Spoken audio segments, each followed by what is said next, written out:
Se encuentran todos habilitados. Muchas gracias. Ahí estamos. Perfecto. Muchas gracias a todos. Pueden iniciar. Bueno, muchas gracias. Bueno, buenas tardes a todos. Mi nombre es Mariano Otero. Soy jefe de la experiencia Negocios y Empresas de la parte de la propuesta de valor del segmento PYME del Banco Superviel. Hoy vamos a hablar justamente de un tema muy interesante dentro de nuestros subsegmentos estratégicos, que son 4, salud, transporte, franquicia y educación. Hoy vamos a estar más referidos a lo que es la salud. Para ello tenemos a 2 expositores de primer orden, y vamos a estar hablando sobre en el workshop de cómo lograr la eficiencia en las organizaciones de la salud y el aporte que esto implica de la inteligencia artificial y la capacidad continua.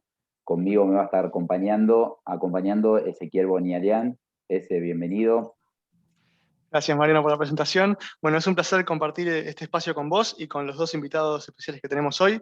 Bienvenidos a todos. Hoy tenemos un tema muy interesante, como comentó Mariano, así que no los hago esperar más y voy a pasar a presentarles a nuestros invitados. Por un lado nos acompaña Claudio Perreta, director ejecutivo del Centro de Simulación Médica CIMER, médico con una vasta experiencia en capacitación continua y simulación. Por el otro lado tenemos a Hernán Lasansky, ingeniero, CEO de Puma Health, un gran innovador, así que vamos a hablar un poquito también de inteligencia artificial con él. Bienvenidos a los 2, ¿cómo están? Muy bien, muchas gracias. Buenísimo. Si les parece, voy a ir comenzando con las preguntas. Hernán, me gustaría empezar con vos, abriendo con una pregunta disparadora para la charla. Hernán, ¿qué avances de la inteligencia artificial están impactando en la industria de la salud? Bueno, muchas gracias y buenas tardes a todos. Es una pregunta súper interesante y me gustaría 2 minutos contarles quién soy y qué hago. Yo soy actualmente el CEO de Uma Health, una compañía startup que somos apasionados por aplicar la tecnología para mejorarle la salud a la gente. Y entonces, cuando comenzamos en este emprendimiento, lo que nos dimos cuenta es que en la industria de la salud veníamos bastante atrasados en términos de avances tecnológicos, ¿no? Habíamos visto otras industrias, como puede ser el comercio, como puede ser las finanzas, como puede ser el transporte, donde había habido un montón de disrupciones, y en la salud, que es una de las actividades que más nos impactan y que, bueno, ahora queda claro, estamos viviendo momentos difíciles, no estábamos usando la tecnología. Y tu pregunta, ¿no? ¿Qué puede hacer la inteligencia artificial por la salud? La inteligencia artificial, básicamente, para explicarlo fácil a la gente que nos está viendo, permite que las computadoras de alguna manera puedan hacer actividades, en principio simples, a gran volumen y a escala, y hay algo que me apasiona, es que podemos lograr que los algoritmos y estas computadoras aprendan, ¿no? Como aprenden los seres humanos. Y entonces, en un momento nos empezamos a imaginar y nos inspiramos en compañías que están por ahí en Europa o en Estados Unidos, y dijimos, ¿por qué no en Latinoamérica desarrollar algoritmos de inteligencia artificial para resolver algunos problemas en la salud? Uno de los rubros donde la inteligencia artificial está generando muchas disrupciones en todos los que son los procesos diagnósticos. Ustedes saben que hasta ahora y desde hace muchísimos años, para diagnosticar siempre estaban los médicos, y los médicos se apoyan en datos, y en esos datos que en alguna situación lo obtienen de manera directa mirando a los pacientes, y en algunas otras situaciones lo van obteniendo a través de dispositivos o herramientas diagnósticas. Lo que nos dimos cuenta, y es algo que ya está funcionando en un montón de iniciativas, es que aplicando la inteligencia artificial podemos utilizar esos datos y de alguna manera detectar patrones y poder obtener diagnósticos en forma automática vía estos algoritmos inteligentes. Hay compañías que han hecho testeos y que han demostrado que, por ejemplo, determinados algoritmos de inteligencia artificial pueden diagnosticar algunas patologías con un nivel de precisión mayor que los médicos. Y nosotros estamos en un estadio donde creemos que le podemos apoyar a los médicos para que puedan tener diagnósticos más precisos utilizando inteligencia artificial. Otro de los aportes que puede hacer la inteligencia artificial es básicamente 2 áreas muy humanas, ¿no? Una es la visión y la otra es la comprensión del lenguaje. En lo que es visión, hay dispositivos que podemos utilizar en la salud y que, por ejemplo, en UMA estamos desarrollando y utilizando, que tienen que ver con reconocimiento facial. Esto es algo que ya se conoce. Y, por ejemplo, cuando un médico va a ingresar a la plataforma para atender en forma remota, lo primero que hacemos es asegurarnos que ese médico sea quien dice ser y que tenga la identidad que puso en la plataforma para garantizar a los pacientes que ese médico está habilitado. A su vez, hay algunos algoritmos que también desarrollamos que permiten, a partir de imágenes, poder generar diagnósticos. Esto puede ser alguna foto de algún lunar en la piel, o hay algunos algoritmos más avanzados que también permiten reconocimiento de imágenes, poder, a través de variaciones de colores de determinados puntos de la cara, poder obtener el ritmo cardíaco y algunos signos vitales. Eso en términos de visión, pero también podemos tener el procesamiento del lenguaje, y ustedes saben que históricamente los médicos siempre toman nota de historias clínicas y van guardando un montón de información relevante.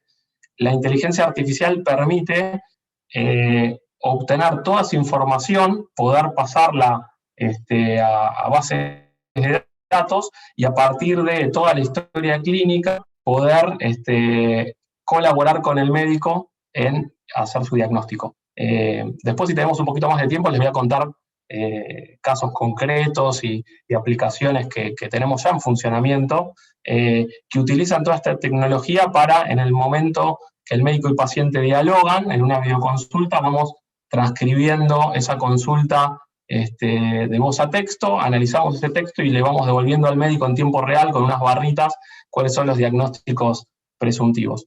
Otras aplicaciones que también la inteligencia artificial está ayudando mucho es, ustedes saben que en medicina y en salud, todo lo que son recursos médicos son escasos. Entonces, ¿qué pasa si ponemos estos algoritmos a asignar recursos de una manera inteligente a gran escala?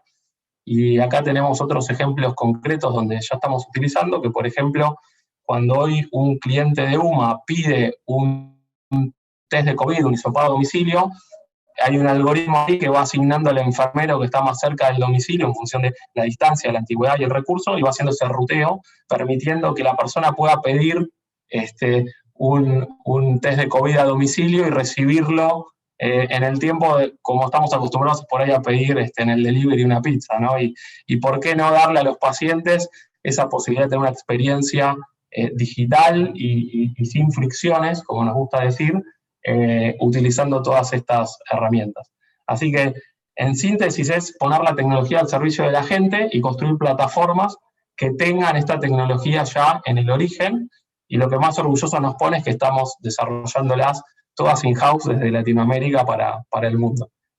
Hernán, es súper interesante lo que hacen. La verdad que, nada, charlando y escuchando un poco lo que vos nos comentabas, seguramente surjan consultas ahí en el chat, así que también si de estas preguntas primeras como para empezar y para ir escuchándolos un poco, surgen dudas o preguntas o repreguntas, nosotros después en el chat vamos a estar con Ezequiel compartiéndoles algunas a vos y a Claudio.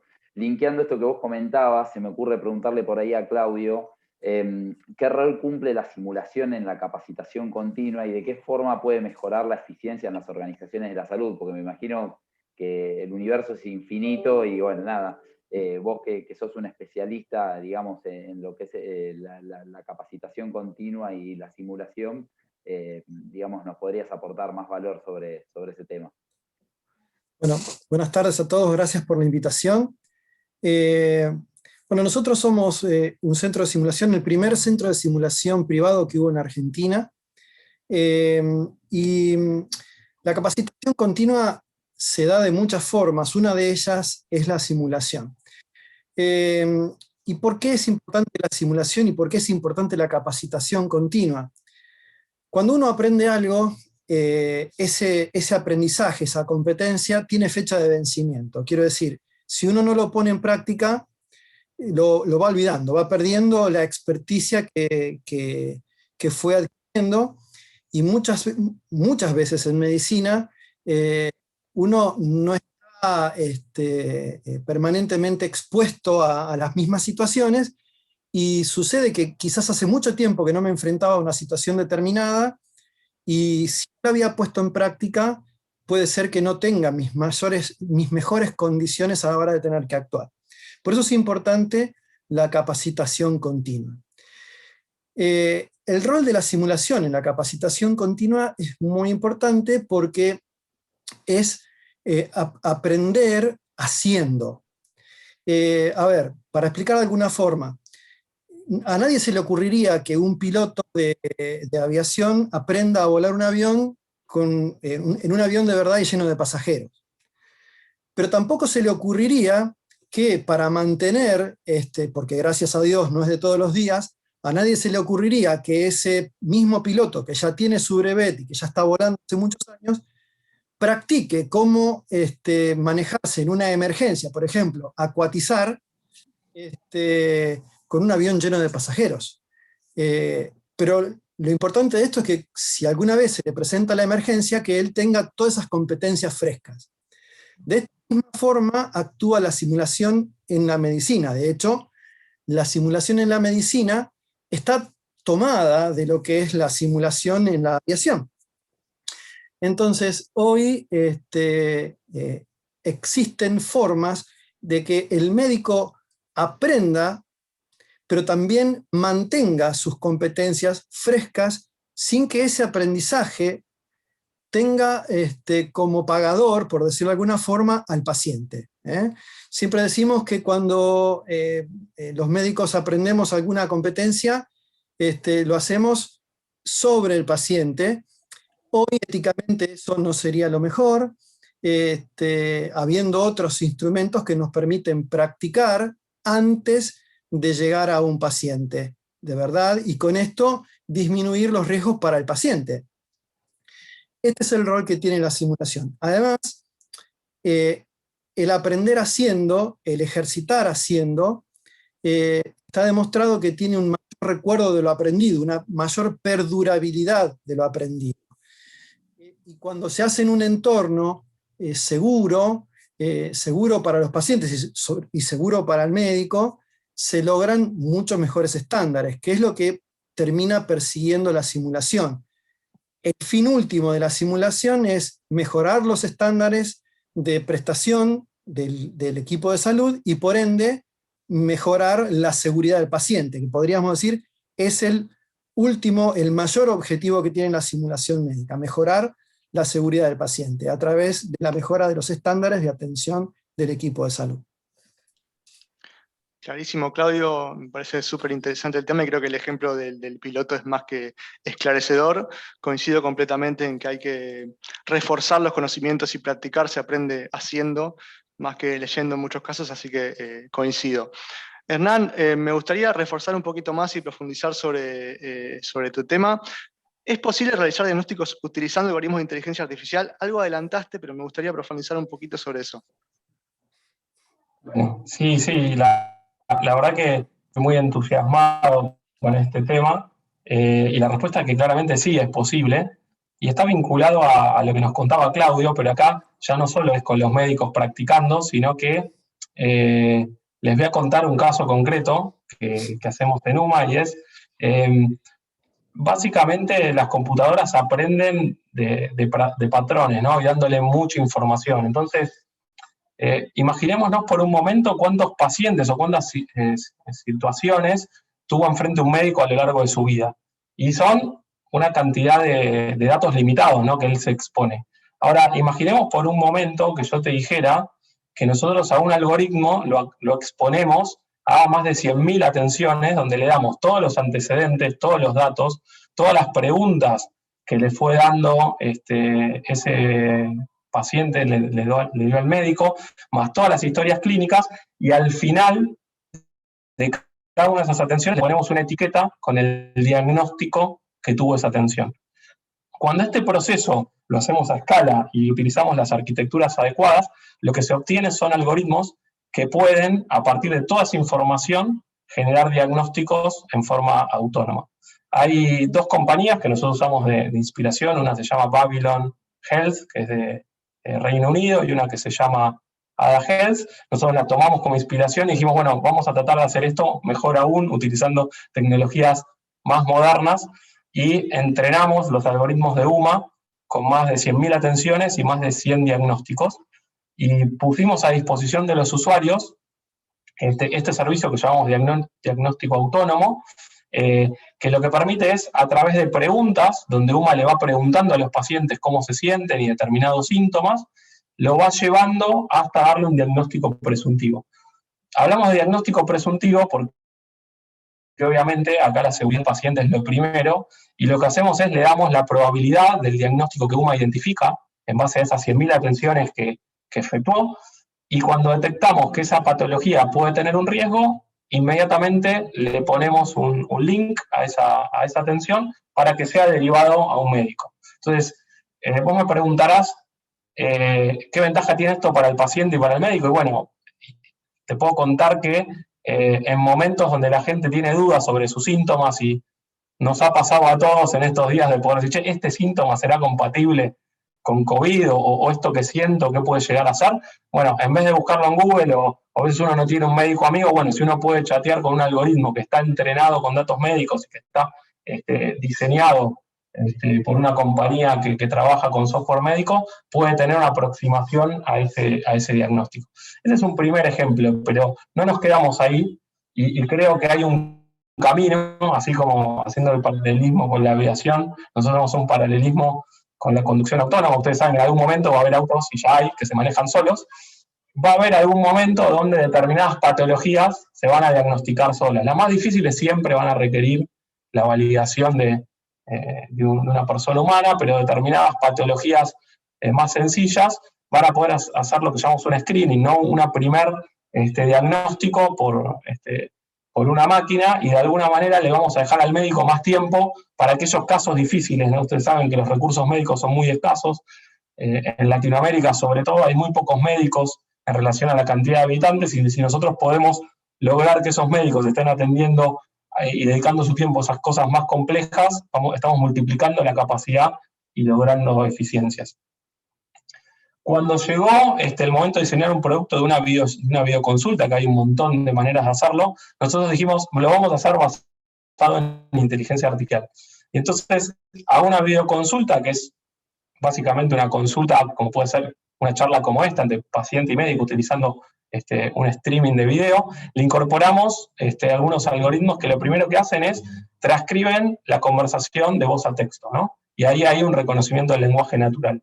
Una vez que está ese texto está siendo analizado en tiempo real por el algoritmo, y va identificando, cuando el paciente va mencionando los síntomas, etiquetas que son relevantes, ¿no? Va separando determinadas etiquetas que el médico de alguna manera va marcando en la historia clínica, dice, bueno, mencionó la palabra tos, vuelve la tos.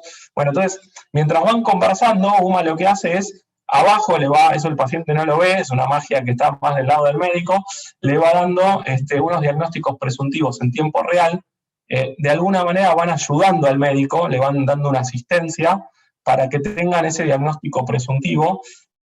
Y la ventaja que tiene esto es que UMA analiza toda la historia clínica del paciente cuando entra, no solo lo que le está diciendo en ese momento, más el contexto que está conversando. Entonces, ahí ya tenemos dos ejemplos donde la inteligencia artificial está diagnosticando en forma autónoma o está asistiendo al médico en un diagnóstico. Y hay un tercer ejemplo, que eso también está funcionando, donde cuando alguien es diagnosticado con una patología, vieron que muchas veces uno va al médico y ahí queda, ¿no? Y dice, bueno, ¿quién me hace el seguimiento? ¿Cómo sigue la evolución? Y nosotros dijimos, ¿qué pasa si ese seguimiento lo hacemos digital, ¿no? Con un acompañante digital personalizado a lo que cada paciente puede necesitar? Y obviamente el primer caso de uso que explotó es el seguimiento de COVID, ¿no? Entonces tenemos a UMA Care, que básicamente lo que hace es, durante 10 días va haciendo preguntas, todos los días te pregunta, te manda un WhatsApp, te manda un link, y te va preguntando cómo te sentís. Y lo interesante es que si evolucionás favorablemente, básicamente eso después hay una consola que se va monitoreando, que no hay ninguna acción por tomar. Pero si hay un desvío y un empeoramiento de la condición, inmediatamente se te deriva con un médico, y por otro lado se va armando un mapa de calor, donde se van viendo cada uno de los casos en sus domicilios, cómo evoluciona esa patología, ¿no? Entonces, de vuelta, con muy pocos recursos, o con recursos limitados, uno puede administrar la salud de grandes poblaciones. Y todo esto es algo que ya existe, digamos, no es futurología, es algo que en UMA lo desarrollamos, que está funcionando, que hay varias obras sociales que lo han contratado, y hay gente particular que también entra y que lo utiliza. Así que esa es una primera parte. Estamos haciendo investigaciones donde también queremos usar lo que se llaman biomarcadores, que esto es básicamente utilizar la información de la cámara del teléfono o del micrófono del teléfono sin ponerle sensores sofisticados para poder tomar signos vitales de los pacientes, ayudarle y darle a los médicos alguna información para ayudar en ese diagnóstico. Así que ahí ya hablamos de una serie de ejemplos donde claramente se ve que la inteligencia artificial ayuda en los diagnósticos, y piensen en la cantidad de gente que por ahí no accede a un médico, ¿no? Porque muchos de los que estamos acá por ahí tenemos la suerte de poder acceder a los sistemas de salud. Ustedes saben que aproximadamente un 30% de las personas en Latinoamérica no acceden, o acceden con muchas limitaciones, o hay mucha espera, con lo cual esto básicamente genera una disrupción, ¿no? Le permite democratizar los diagnósticos y el acceso a la salud a un montón de personas que de otra manera se quedarían afuera. Así que eso es un poquito lo que quería compartir con ustedes. Te adelantaste a mi próxima pregunta, Hernán. Seguramente podemos igual ahondarla. Yo le quería también preguntar a Claudio, y si quieren los invito a que arranque Claudio y después terminás de completar vos un poco con lo que ya comentaste, pero la verdad que es tan atrapante el tema de no solo la inteligencia artificial, que es lo que venís comentando vos, sino, Claudio, o sea, cómo pueden las organizaciones de salud encontrar un beneficio real en estos avances de tecnología, y sobre todo en la capacitación para lograr esta eficiencia que buscan, ¿no? Vos ahí tenés un montón de tela para cortar, así que si querés se la abro a los dos, pero nada, me gustaría que arranque Clau y después si quieren Hernán sumate, porque la verdad que nada, me gustaría escucharlos a ustedes dos, no preguntarles tanto. Bueno, empecemos por lo siguiente. Mirá, yo lo escuchaba recién a Hernán y decía, qué suerte tienen los médicos hoy de poder contar con esta ayuda. Y inmediatamente me acordé de Ringo Bonavena, que decía que cuando te subías al ring, había un guacho que te sacaba el banquito y te quedabas solo vos con el otro que te quería llenar la cara de dedos. Esa es la sensación que tiene el médico cuando se encuentra a solas con un paciente crítico. Entonces, hoy la posibilidad de tener estas herramientas de ayuda, como la inteligencia artificial, es fantástico, es fantástico.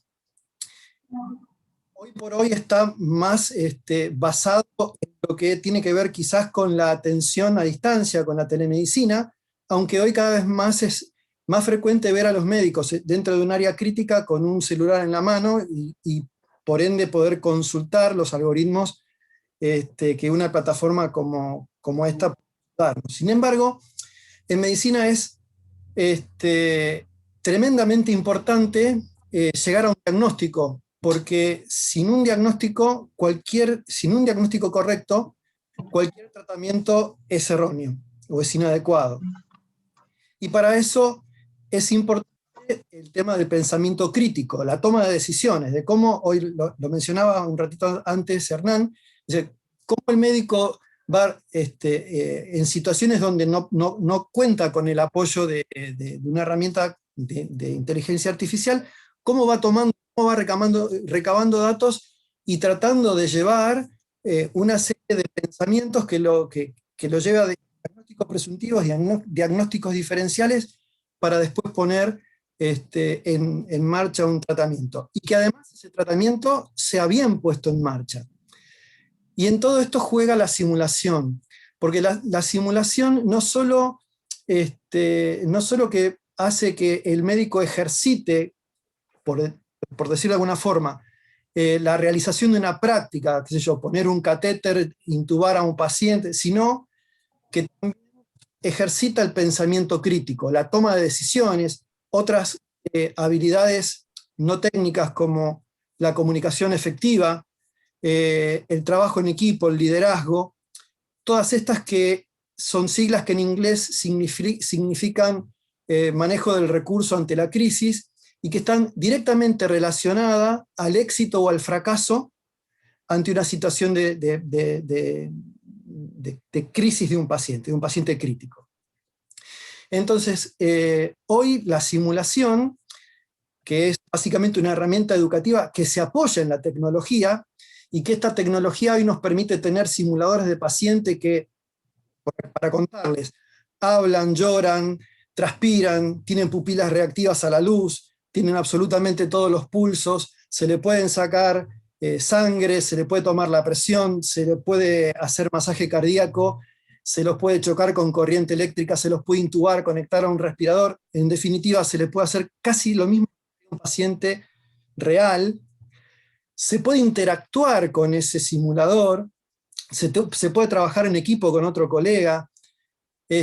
Realmente hoy se puede hacer muchísimo en lo que se refiere al mantenimiento de las competencias y a la adquisición de nuevas competencias.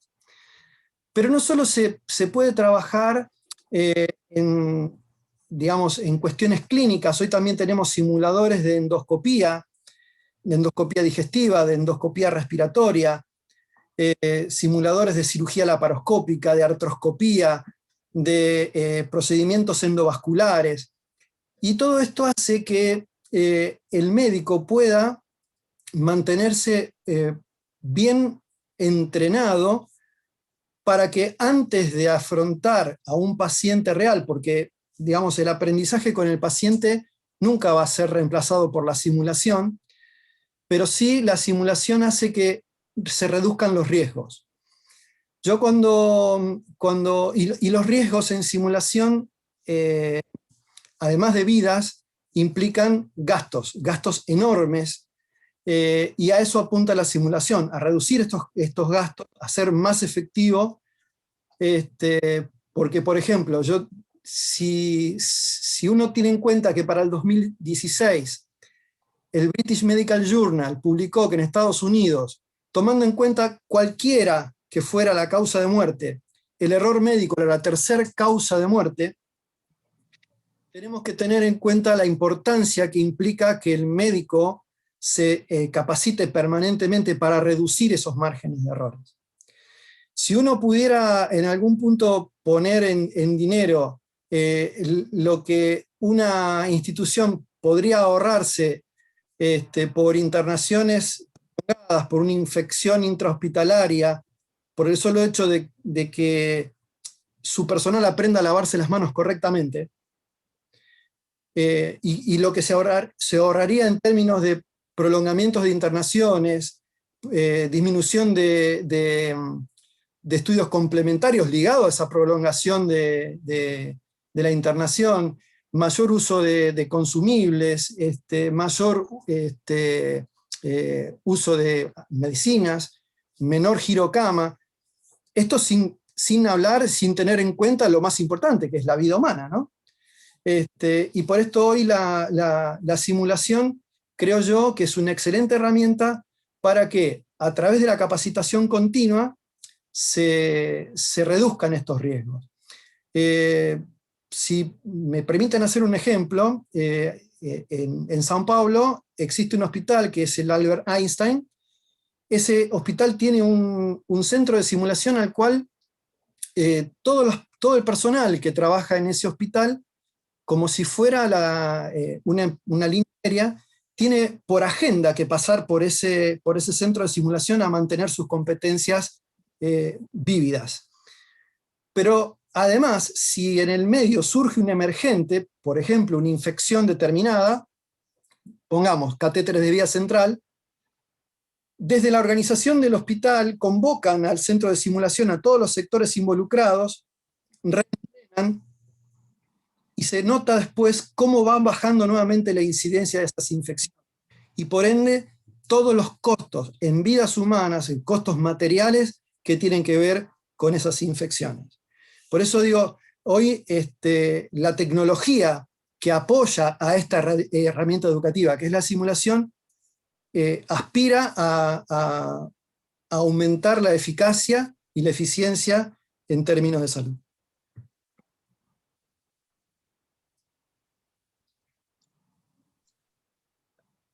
Ahí, buenísimo, buenísimo el ejemplo, la verdad me pareció súper claro. Hernán, si vos querés profundizar un poco más sobre este mismo tema.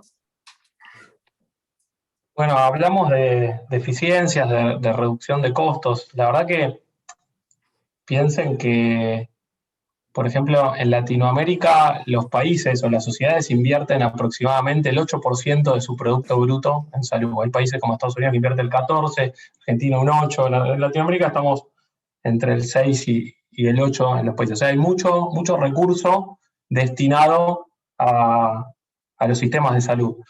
Y por otro lado, tenemos la contrapartida de que nunca alcanza, ¿no? Nunca es suficiente. Tenemos gente que se queda fuera del sistema, tenemos tratamientos más costosos y hay ineficiencias. Entonces, básicamente abordar las eficiencias redunda en mejorar la calidad de vida de la gente, ¿no? Porque si nosotros esos recursos que las sociedades invierten los podemos destinar a dar mejor atención, estamos mejorándole la calidad de vida a las personas.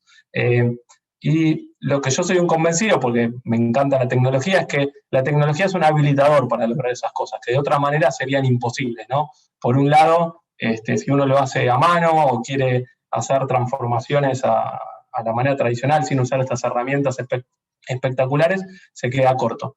Yo les voy a contar algunos ejemplos concretos que ocurrieron ahora y que los viví desde UMA y desde los clientes de UMA, ¿no? ¿Cómo era el mundo antes de la irrupción de esas tecnologías? Y de hecho, nosotros mismos o nuestra familia, cuando nos decían, bueno, llamo por teléfono, me contacto con un call center, ¿y qué pido? Un médico a domicilio. Esa era tal vez, en Argentina por lo menos, que es algo una práctica común. Después de algunas horas, había un profesional que se movía a tu casa y que te diagnosticaba y te solucionaba el problema. Cuando llegó la pandemia, eso no pudo ser más, digamos, ¿no? O sea, el médico no podía ir, era riesgoso, estábamos todos guardados, y ahí nosotros vimos una explosión en el servicio de videoconsultas que les conté antes. Entonces, lo que antes era una pérdida de tiempo, tanto para la persona, ¿no? Que tenía que esperar a que le decían, bueno, dentro de las 6 horas, ¿no? Y ahora en momentos de pandemia, dentro de las 12. O sea, el sistema está colapsado, uno en minutos puede acceder a un profesional. Había y sigue habiendo un tema, digamos, desde el punto de vista de adopción, ¿no? Nosotros como personas, y a mí también me pasaba, ¿será que un médico por una pantalla me tiene que tocar, ¿no? Para diagnosticarme? Bueno, lo que les puedo contar es que ya hicimos más de 800.000 atenciones en la plataforma, con un nivel de satisfacción altísimo y con un nivel de eficiencia espectacular. O sea, lo que antes costaba uno, ahora con este sistema cuesta un tercio. Básicamente, ¿por qué? Porque el médico reduce muchísimo el tiempo que tiene que pasar viajando y reduce mucho tiempo el tiempo que está enfrente del paciente. Cuando uno ingresa a una plataforma digital, ya llena, y por ejemplo en UMA va contestando cómo se siente, todos los antecedentes, va haciendo como un assessment previa a la consulta, que cuando entra al consultorio el médico ya tiene toda la información disponible, con lo cual se dedica a mirar al paciente y preguntarle aquellas cosas que necesita para después cerrar la atención y le envía la receta en forma digital. El paciente en minutos tiene acceso y va a la farmacia. Les cuento que 7 de cada 10 veces se puede solucionar de esa manera sin necesidad de derivar a un consultorio, ¿no? Y eso es un cambio de paradigma. 7 de cada 10 veces con alto nivel de satisfacción, con un costo de un tercio. Imagínense reducir a un tercio el costo de lo que costaba antes atender esa primera atención. Y todo esto está disponible para las organizaciones de la salud, ¿no? O sea, en la medida que van viendo que esto es posible, estaba viendo en el chat gente que decía, bueno, yo por ahí tengo un laboratorio, ¿cómo hago para digitalizarme? ¿Cómo hago para adoptar estas tecnologías y poder traer estas eficiencias que se pueden ver como ahorrar costos o con el mismo costo atender el triple o X% más de gente? En términos también de diagnóstico, ¿no? A nosotros nos gusta mucho investigar y el otro día compartíamos algunas experiencias donde hay algunas enfermedades crónicas no transmisibles como el riesgo de tener diabetes o algunas enfermedades que en Latinoamérica están muy presentes. Hay 1 de cada 10 personas por ahí lo tiene, y lo que me volvió loco es que 1 de cada 2 personas no lo sabe que lo tiene. Si nosotros podemos ayudar, y hablo de diabetes o hablo de una condición un poquito más sencilla, a diagnosticar a tiempo, adelantarnos a eso, nosotros sabemos que un paciente diagnosticado tarde, en algún caso, al sistema de salud le puede costar hasta 20 veces más. Paciente diabético no diagnosticado, que empeora, cuesta 20 veces más su tratamiento. Ni hablar de la calidad de vida de la persona, ¿no? Entonces, ¿qué pasa si cuando uno ya tiene el primer síntoma puede acceder a una plataforma y acceder a un médico? ¿Qué pasa si estas tecnologías pueden, de alguna manera, detectar el riesgo de uno poder tener algún tipo de esta condición? Bueno, lo que estamos haciendo es trabajar en 2 ejes, ¿no? Por el lado de los sistemas, eficiencias en términos de recursos económicos, dándole sustentabilidad, pero por otro lado estamos mejorando el acceso a las personas y estamos mejorando la calidad de vida en términos de que pueden vivir más años y que podemos vivir mejor, ¿no? Yo creo que en algunos años, y acá me permito tomar alguna frase de otras personas, va a ser mala praxis diagnosticar sin utilizar estas herramientas. Así como en algún momento el médico diagnosticaba sin tener por ahí una posibilidad de hacer una placa de rayos X o los tomógrafos o todas esas tecnologías, hoy sería impensado, ¿no?, que te diagnostiquen sin usar esa tecnología. Bueno, va a ser en algún futuro bastante más impreciso diagnosticar sin utilizar estas herramientas. Y todo esto es eficiencia, reducción de costo y mejora de acceso.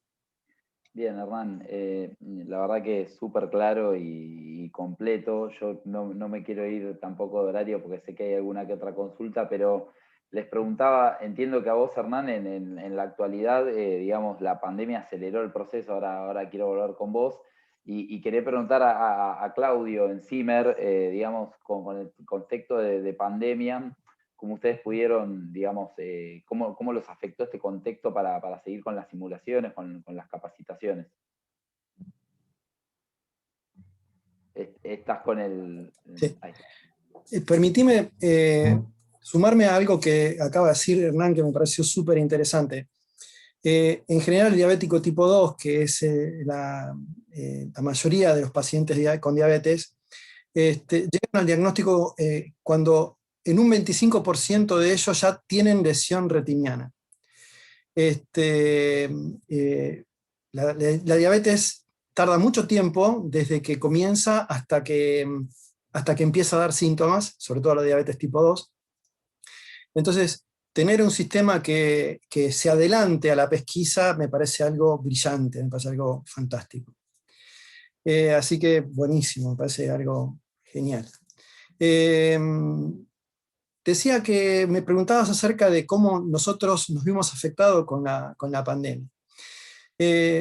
Bueno, en nuestro caso, la simulación históricamente fue presencial, fue una capacitación presencial, manos a la obra o hands-on, como se le llama. Entonces, cuando llegó la pandemia, había realmente una paradoja. En el momento donde la gente más necesidad, donde los médicos más necesidad tenían de capacitarse, no contaban con la posibilidad de llegar hasta los centros de simulación, primero porque estaban desbordados de trabajo o porque la situación sanitaria les impedía moverse. Entonces, yo entiendo que como toda crisis, y que se dice que las crisis siempre son una oportunidad, y en este caso quedó demostrado una vez más, para nosotros, y entiendo por lo que acabo de contar hace unos minutos Hernán, para UMA también, la crisis actuó como una especie de acelerador, de catalizador, como decimos nosotros, donde aquellas cuestiones que uno venía desarrollando tuvieron que acelerarse por necesidad para poderla poner en marcha, y entonces nosotros generamos la virtualidad. Y fue un cambio realmente muy vertiginoso, porque tuvimos que ir aprendiendo en el camino, porque no teníamos ninguna experiencia de cómo hacer simulación, de cómo, por ejemplo, enseñarle a alguien a distancia a hacer ecografía, o cómo enseñarle a alguien a distancia a manejar un respirador. Y bueno, hoy nosotros estamos trabajando en este tipo de cursos y en otros donde de repente alguien a través de un dispositivo de forma remota, y esto se llama telesimulación, o sea, a través del uso de una plataforma virtual, como puede ser esta u otra, se le pone al participante que está de forma remota a disposición los recursos de un centro de simulación, y entonces se puede capacitar a distancia sin necesidad de que esté presente, ¿no? Entonces, hoy, por ejemplo, nosotros estamos haciendo una diversidad de cursos, entre los que, creo yo, por el tema de la coyuntura, el de manejo de respiradores en pacientes COVID positivos, para médicos que no son habitués del manejo de este tipo de equipos y de este tipo de pacientes, puedan hacerlo desde donde estén, desde cualquier punto del país, acercándoles la capacitación, y esto creo que es lo más importante. La crisis nos dio la oportunidad de hacerle llegar esta herramienta de capacitación a mucha más gente que antes.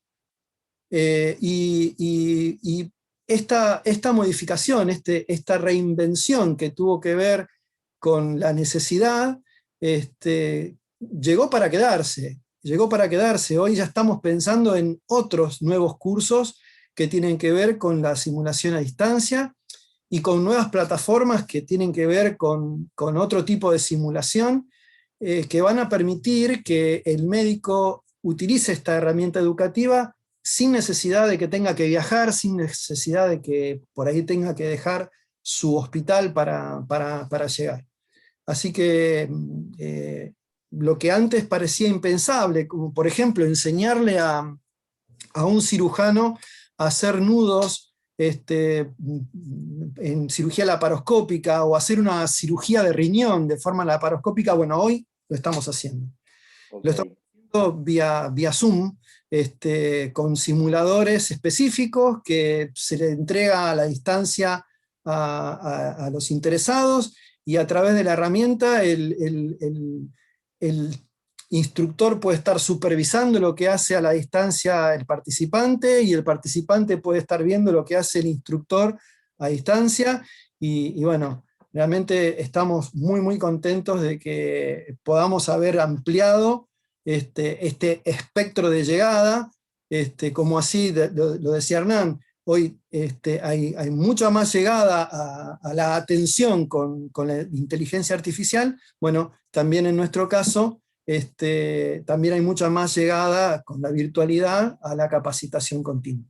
Bien, buenísimo. La verdad que, nada, por suerte hay procesos que se agilizan y que generan capilaridad. Creo que en el caso de Zimmer y de UMA Salud eso sucede. Nosotros de Banco Superviel acompañamos proactivamente al subsegmento salud y tenemos una propuesta también diferenciadora para este tipo de intérpretes de la cadena de valor salud. Así que nada, no me quiero pasar con el tiempo porque estamos ahí medio justos. Agradecerles a los dos la participación. Creo que fue una charla súper interesante. Tenemos ahí preguntas, por un tema de horario no llegamos por ahí a contestarlas, pero sí quedamos abiertos tanto de Superviel como para acompañarlos, tanto Hernán y Claudio, para dar esas respuestas o lo que necesiten. Y desde ya muchas gracias a los dos por la participación y por la precisión, y a ese por el acompañamiento del workshop.